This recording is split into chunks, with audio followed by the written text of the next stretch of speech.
Good morning class. Today's topic is security analysis. Security analysis हम किस तरह से करते हैं। मेन हमारा एम क्या रहता है, सिक्योरिटी एनालिसिस करना, जिससे कि हम फाइंड आउट कर सकें कि पर्टिकुलर जो सिक्योरिटी है उसकी वैल्यूज़ क्या हैं, और जिससे हम पूरी तरह से क्लियर हो सकें कि पर्टिकुलर हमें उस तरह की सिक्योरिटी में इन्वेस्टमेंट करना चाहिए कि नहीं चाहिए।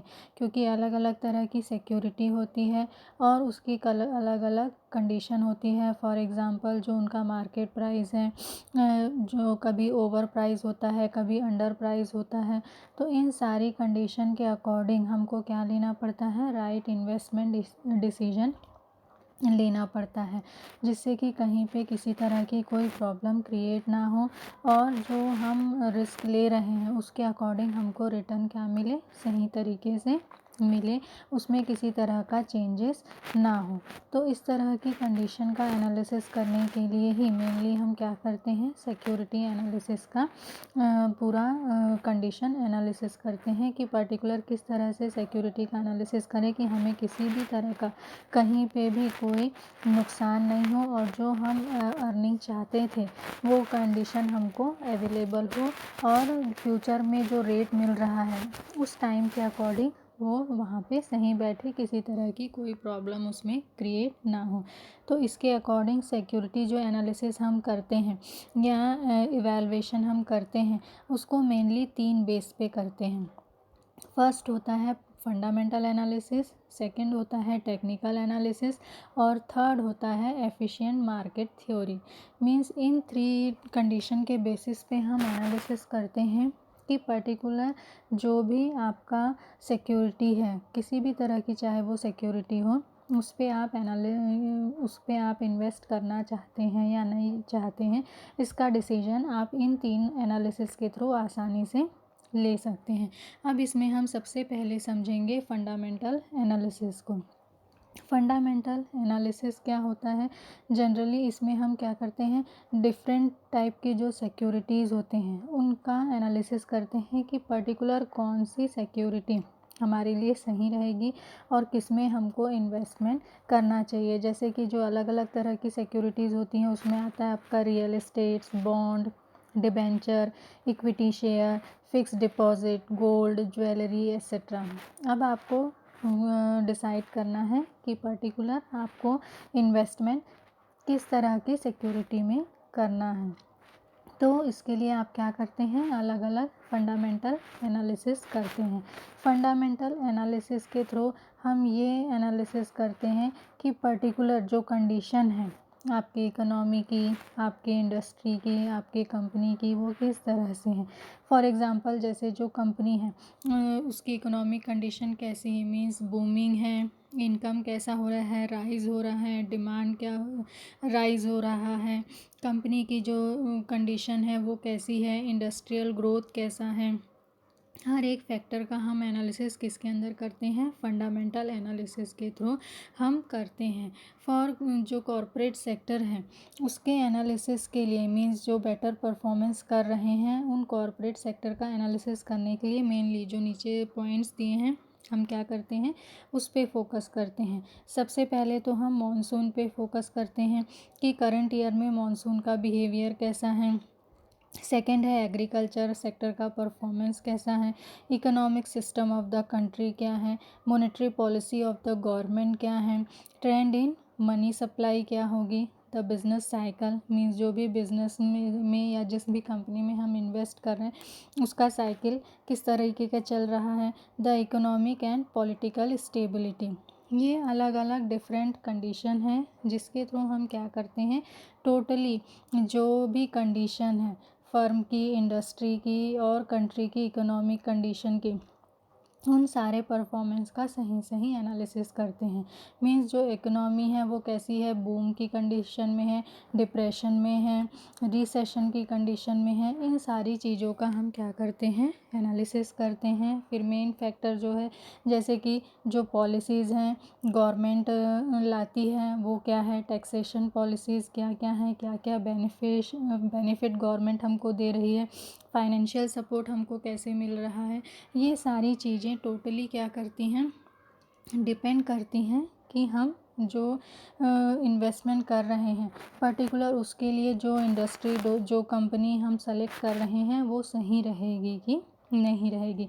प्लस हम ये भी फोकस करते हैं कि पर्टिकुलर जो हम इन्वेस्टमेंट कर रहे हैं वो पब्लिक सेक्टर में कर रहे हैं कि प्राइवेट सेक्टर में, क्योंकि पब्लिक सेक्टर का रिज़ल्ट अलग रहता है, प्राइवेट सेक्टर का रिज़ल्ट अलग रहता है, सारी सिचुएशन अलग रहती है, ग्रोथ रेट अलग रहता है, हर एक कंडीशन क्या रहती है, अलग रहती है।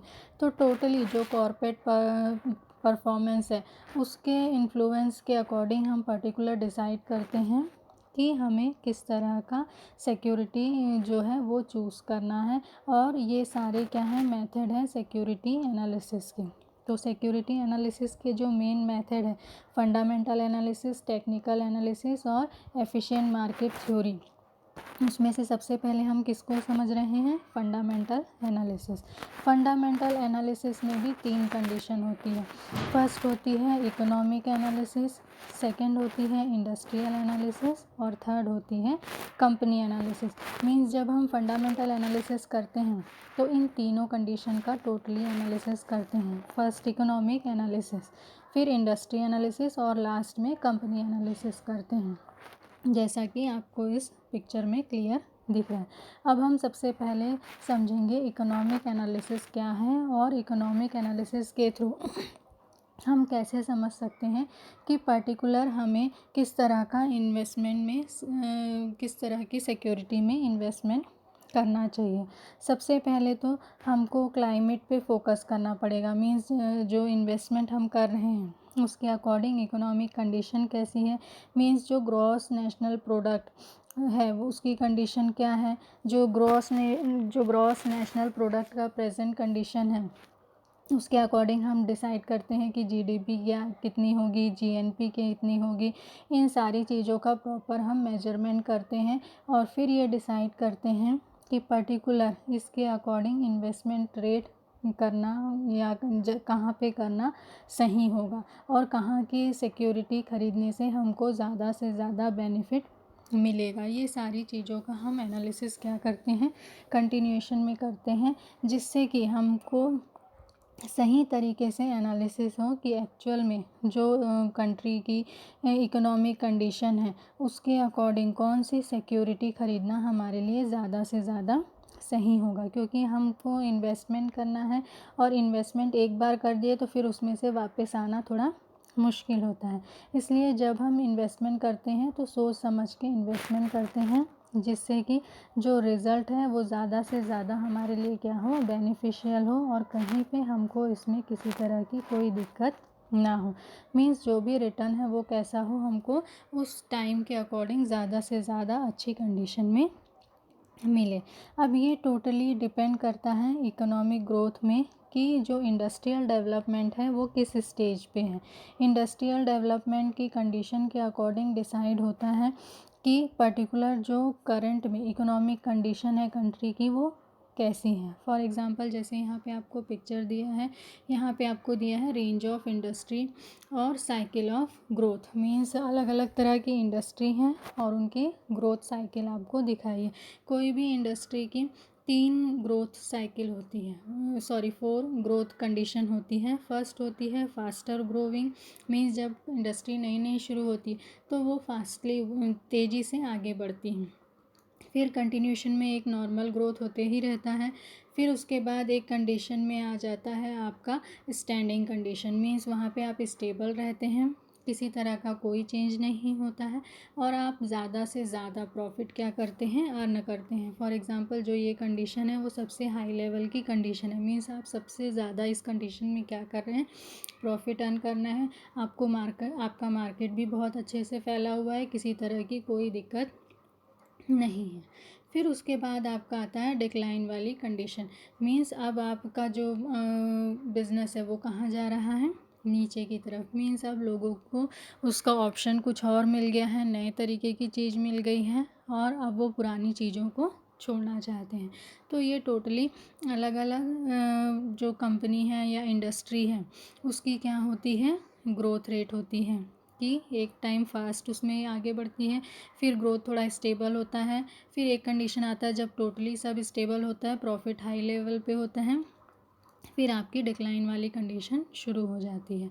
नेक्स्ट जो आपका पिक्चर है, ग्राफ है, वो आपका क्या प्रेजेंट कर रहा है, जो एवरेज ग्रोथ रेट है या ग्रोथ रेट जो भी कंपनी का है उसको प्रेजेंट कर रहा है। इसमें 3 कंडीशन हैं, जो below average condition, average growth का कंडीशन और हाई ग्रोथ रेट। मीन्स इसके अकॉर्डिंग टोटली कंडीशन डिसाइड होता है कि आपकी जो इंडस्ट्री है या जिस तरह का भी कंपनी है जो वर्क कर रही है उसके अकॉर्डिंग उसका ग्रोथ रेट कैसा है। अगर आपको उसका ग्रोथ रेट पॉजिटिव लगता है तो आप उसमें क्या कर सकते हैं, इन्वेस्टमेंट कर सकते हैं। और लगता है कि ग्रोथ रेट आपको सही नहीं है तो आप इन्वेस्टमेंट की कंडीशन से पहले कई चीज़ों के बारे में सोचते हैं। जब ग्रोथ रेट पुअर होता है या ग्रोथ रेट क्या होता है, एवरेज होता है, तो जब भी हम कोई प्रोडक्ट का जो शेयर है या जो भी आपकी सिक्योरिटी है उसका रेट डिसाइड करते हैं तो 50% तो टोटली हम किस पे फोकस करते हैं, जो भी मेन फैक्टर है उस पर फोकस करते हैं। बाकी 50% हम किस पे फोकस करते हैं, एक्सपेक्टेशन, साइकोलॉजी और सेंटिमेंटल फैक्टर पे हम क्या करते हैं, फोकस करते हैं। मीन्स हम ये जानने की कोशिश करते हैं कि इन्वेस्टर का दिमाग किस तरह का सोच रखता है और उसको ध्यान में रखकर हम क्या करते हैं, पर्टिकुलर जो प्राइस है उसको डिसाइड करते हैं, जिससे कि इन्वेस्टर आसानी से उस पर्टिकुलर प्रोडक्ट के पे इन्वेस्ट करने के लिए क्या हो जाए, तैयार हो जाए। मीन्स मार्केट प्राइस आपको ऐसा रखना होगा या ऐसा चुनना होगा जो आपको ज़्यादा से ज़्यादा क्या करे, सेटिस्फाई करे और आपको लगे कि हाँ एक टाइम के बाद जब ये आपको रिटर्न मिलेगा तो आपको इससे किसी तरह का प्रॉब्लम नहीं होगा। मीन्स इस तरह का रिस्क लेना लास्ट में आपको सेटिस्फेक्शन देगा, कहीं पे कोई प्रॉब्लम जनरेट नहीं होगी। तो ये क्या है, जो फैक्टर है इसके अकॉर्डिंग डिसाइड करते हैं कि पर्टिकुलर जो सिक्योरिटी है उसका रेट क्या होगा और उसको पर्टिकुलर जो इन्वेस्टर है वो ख़रीदने को तैयार नहीं होगा या नहीं होगा, इस पर भी हम क्या करते हैं, फोकस करते हैं। नेक्स्ट है, हम ये फोकस करते हैं, मीन्स जो फैक्टर हैं वो क्या होते हैं, एक होता है क्वालिटेटिव फैक्टर और दूसरा होता है क्वांटिटी फैक्टर। जनरली जो क्वांटिटिव फैक्टर होता है उसमें हम क्या करते हैं, कैपिटल एफिशिएंसी देखते हैं, सेल्स टर्नओवर देखते हैं, प्रॉफिटेबिलिटी पे फोकस करते हैं। मीन्स टोटल जो फाइनेंशियल कंडीशन है, फाइनेंशियल स्टेटमेंट है, उस पे फोकस रहता है, उस पे बेस रहता है। कौन सा आपका, क्वांटिटेटिव। जबकि जो क्वालिटेटिव है वो जनरली किस पे फोकस करता है, मैनेजमेंट एफिशिएंसी कैसी है, रेटिंग ऑफ प्रमोटर्स क्या है, रेटिंग ऑफ कोलैबोरेटर्स कैसा है, यूनिकनेस ऑफ प्रोडक्ट है, ठीक है, फिर गवर्नमेंट पॉलिसीज़ और प्रोटोकॉल्स क्या है।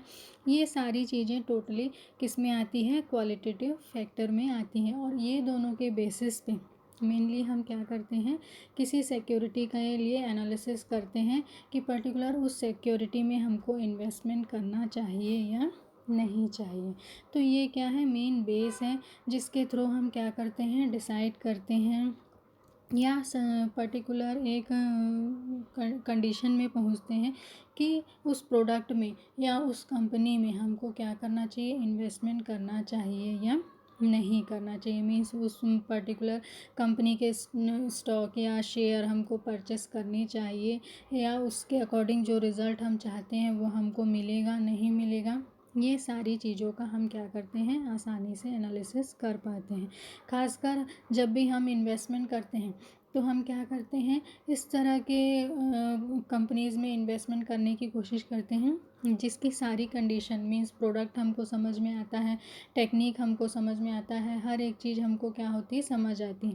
तो उससे क्या होता है, हमको पता होता है या समझ आती है कि पर्टिकुलर अगर इस इंडस्ट्री में या इस कंपनी में हम इन्वेस्ट करते हैं तो इसका फ्यूचर रिज़ल्ट क्या होगा। मीन्स प्रोडक्ट आप समझते हो, जानते हो और जानते हो कि इसकी फ्यूचर में कंटिन्यूशन में डिमांड क्या होगी, इंक्रीज़ होगी, तो उस कंडीशन में अगर आप वहाँ पे इन्वेस्ट करते हो तो आपको कोई नुकसान नहीं होगा। लेकिन अगर आप क्या करते हैं, इस तरह की कंडीशन में इन्वेस्ट करते हैं कि आपको ना प्रोडक्ट समझ में आता है, ना उसकी टेक्निक समझ में आती है, और फ्यूचर में उसका क्या कंडीशन होने वाला है उसका भी आप एनालिसिस नहीं कर पाते, तो उस तरह के इंडस्ट्री या कंपनी में इन्वेस्ट करने का कोई भी मतलब नहीं होता है। नेक्स्ट है इकोनॉमिक इंडिकेटर्स। मीन्स किस तरह के इकोनॉमिक इंडिकेटर्स हमको मिलते हैं जिससे हम एनालिसिस कर सकें कि पर्टिकुलर जो भी कंपनी है उसमें हमको इन्वेस्ट करना चाहिए या नहीं चाहिए। सबसे पहला तो होता है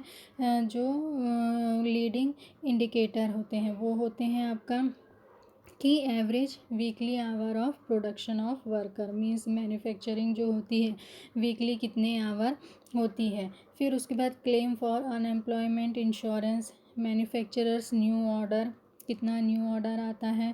वेंडर परफॉर्मेंस, मीन्स जो डिलीवरी सिस्टम है वो किस तरह का है, और जो ऑर्डर है वो सही टाइम पे लोगों तक पर्टिकुलर सप्लाई डिमांड वाली कंडीशन जो है सही तरीके से कंप्लीट होती है या नहीं होती है।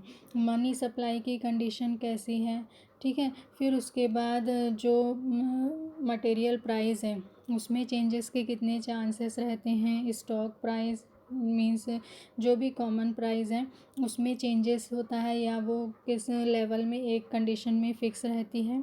हर एक चीज़ का हम क्या करते हैं, एनालिसिस करते हैं। नेक्स्ट होता है कंसिडेंट इंडिकेटर।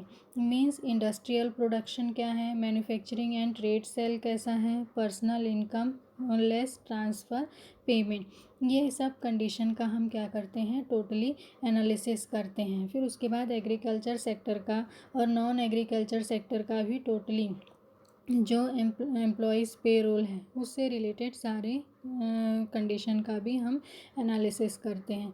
नेक्स्ट है लॉगिन इंडिकेटर। लॉगिन इंडिकेटर में हम क्या करते हैं, जो पर यूनिट आउटपुट है उसके अकॉर्डिंग जो लेबर कॉस्ट है वो कितना आता है, रेशियो एनालिसिस करते हैं इन्वेस्टर टू सेल का। फिर उसके बाद एवरेज ड्यूरेशन ऑफ अनएम्प्लॉयमेंट, फिर उसके बाद average prime rate changes by bank. Means in सारी चीज़ों का एनालिसिस करके पर्टिकुलर हम एनालिसिस कर सकते हैं कि कंट्री की इकोनॉमिक कंडीशन कितनी सपोर्टिव है, और उसके अकॉर्डिंग पर्टिकुलर जो भी कंपनी में हम इन्वेस्ट करने जा रहे हैं उसकी सिचुएशन क्या है, इसका हम आसानी से एनालिसिस कर सकते हैं।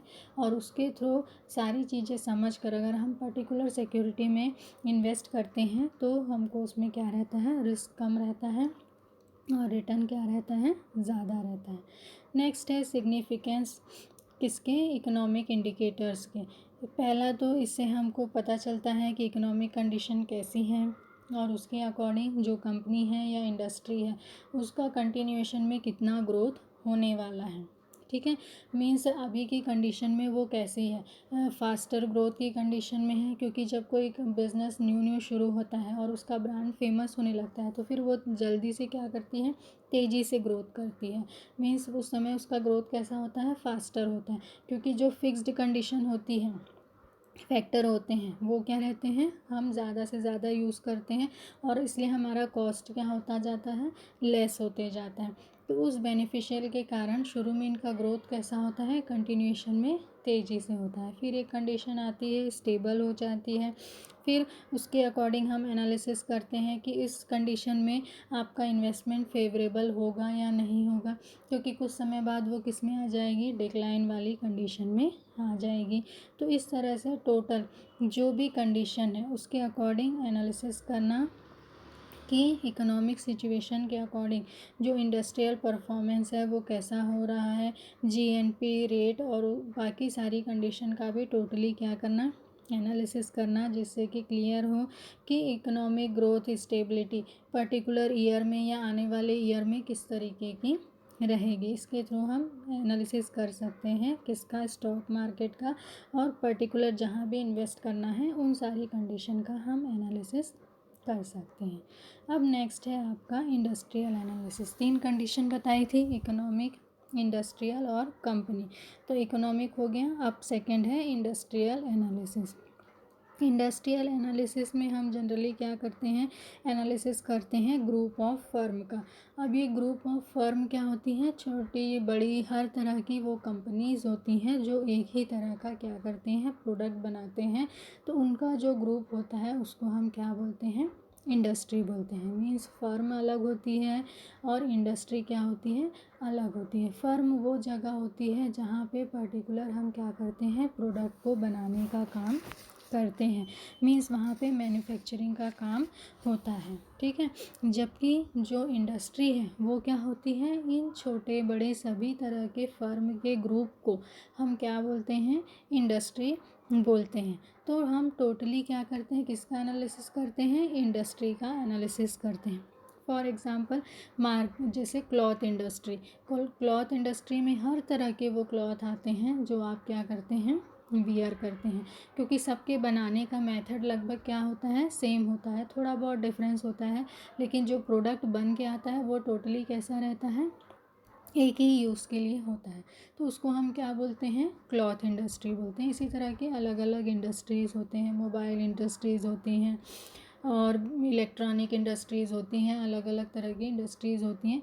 तो इस तरह के ग्रुप हम बनाते हैं और इसके अंदर में जो छोटी बड़ी हर तरह की फर्म होती है वो क्या करती है, अपना बिजनेस डेवलप करती है और पर्टिकुलर आपस में कंपटीशन करती है। तो इसे हम क्या कहते हैं, इंडस्ट्री कहते हैं।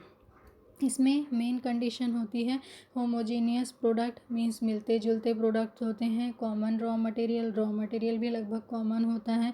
Process of production is similar, जो प्रोडक्शन का प्रोसेस होता है वो भी क्या होता है, सिमिलर होता है। और उसके बाद जो ट्रेड और सर्विस भी होती है वो भी लगभग क्या होती है, सेम होती है।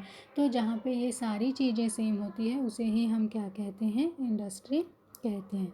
अब है the industries growth cycle. Industries की ग्रोथ साइकिल किस तरह की होती है, मीन्स जो टेक्निकल चेंजेस हैं या कंडीशन दूसरी अराइज होती हैं उसके कारण क्या होता है, कंटिन्यूएशन में आपका इंडस्ट्रियल ग्रोथ साइकिल चेंज होते रहते हैं। मीन्स डिवाइसेस चेंज होते रहते हैं, कम्युनिकेशन कंडीशन चेंज होती रहती हैं, office equipments, automated control equipment और भी अलग अलग कंडीशन है जो चेंज होते रहती हैं। इस ग्रोथ के कारण इंडस्ट्री जो है वो टोटली डिपेंड करती है कि किस तरह की कंडीशन है, मीन्स ग्रोथ वाली कंडीशन है या डिक्लाइन वाली कंडीशन है। उसके अकॉर्डिंग हम क्या करते हैं, डिसाइड करते हैं कि पर्टिकुलर उस इंडस्ट्री में हमको इन्वेस्टमेंट करना चाहिए कि नहीं चाहिए।